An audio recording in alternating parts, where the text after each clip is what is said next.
So you're interested in getting stronger and fitter as the main goal that you want out of a process like this. Maybe it's because you've been playing with your kids or your grandkids lately and you realise that you're struggling to get up off the floor properly, or you're absolutely out of breath whenever they start running around the garden and you run around after them. Maybe you just got to the top of a flight of stairs and realised you felt like you're going to go into cardiac arrest. Maybe it's just the general demands of home life or family life or work life or just general things. And maybe it's just everything getting on top of you. Maybe you have some health scares lately, whatever it might be, and you want to stay fit and strong and healthy.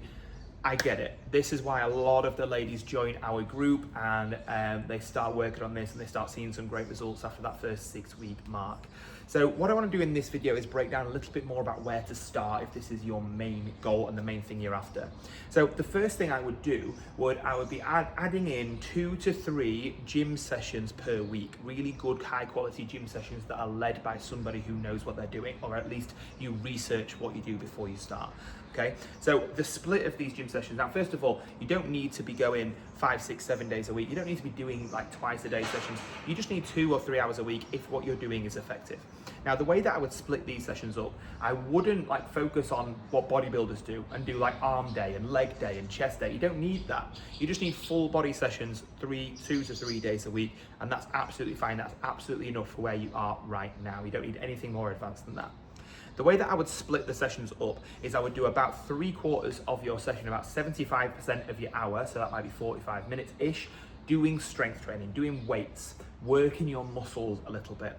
The reason being is because this is what's going to get you stronger. It's what's going to build your muscle mass up. And indirectly, it's even going to help your fitness, because your heart and your lungs are going to get really, really efficient at shuttling blood and oxygen to certain areas of your body, which is going to indirectly help your fitness. So the lion's share of what you do should be weight training. That's always the biggest bang for your buck, return on time investment type of exercise you can do. Now, when you're strength training, you want to be focusing on big compound lifts. Don't be doing calf raises and bicep curls. These are an absolute waste of time for where you are right now. You want to be doing multi-joint movements like presses and squats and lunges and things where you're doing more than one joint and more than one muscle in one go. Now, what you should be doing specifically, I don't know, because this is not aimed at one particular person. You know, obviously there's lots of different people that's watching this video, so it's going to be very tailored to you. But as a general rule of thumb, you need to be doing compound lifts that cross many joints, across many muscles, because that's going to give you the biggest return on your time investment in the amount of time that you have available to work out. Now, like I said, it's a full body approach. Don't be splitting it up into muscle groups. What you want to do on each and every movement is do a slow, controlled rep, a slow, controlled exercise where you're not rushing through it. You're not racing to the end of your workout. What you're doing instead is you're focusing on slow movements where you can feel what you're trying to achieve. Feel the movement, feel the tension, and connect with your body. That's going to give you the quickest results. Now, the last 25% or the last 10 or 15 minutes of your session should be a little bit more fitness focused. It should be a little bit more where you're actually deliberately trying to get your heart rate up and get your breathing up and work on the efficiency and the effectiveness of your heart and your lungs.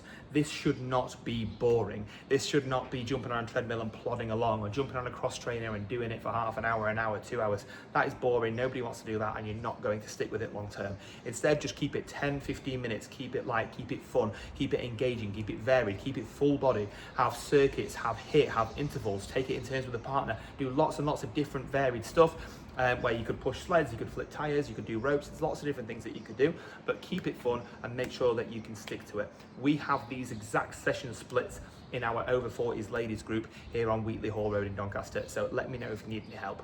Now, what I would do outside of that is I'll start paying some attention to your nutrition. I'll start paying some attention to what you're eating and what's going in, what you're putting in your body. I create a structure around your nutrition first of all, where you've got a defined eating window, which means there's a certain time of day that you start eating and a certain time of day that you stop eating. And then I would plan what times are convenient for you to eat your meals. The reason I would put some emphasis and focus on this, even though your goal is to get stronger and fitter and not necessarily change your body or the way your body looks, is because this is all going to support the work you're doing in the gym. If we can support your recovery, you're going to be a little bit better, a little bit quicker the next time you go to the gym, and you'll be able to work that a little bit harder. and improve your fitness and your strength that little bit faster. So it really does still matter what you're eating, even though it's a strength and a fitness based goal. The next thing I would do with nutrition is I would make sure that every time you eat, you're getting a good serving of protein in. So each of those 2 or 3 meals that you've got in there per day, you've got 20 to 40 grams of protein in good quality to make sure that you are recovering, because protein helps your muscles and your bones and your organs recover and rebuild and grow, and it's the building blocks to recover from everything we're doing in the gym.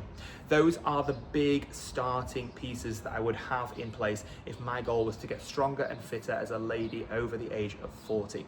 If you need some help implementing this stuff and helping it make sense for your body, what I want you to do next is click the link below, access my personal diary, pick a time that suits you, and we'll get on the phone and we'll talk about how this can apply to you and whether you want to come and join us here to help you implement this in our ladies only over 40s group on Wheatley Hall Road in Doncaster. Speak soon.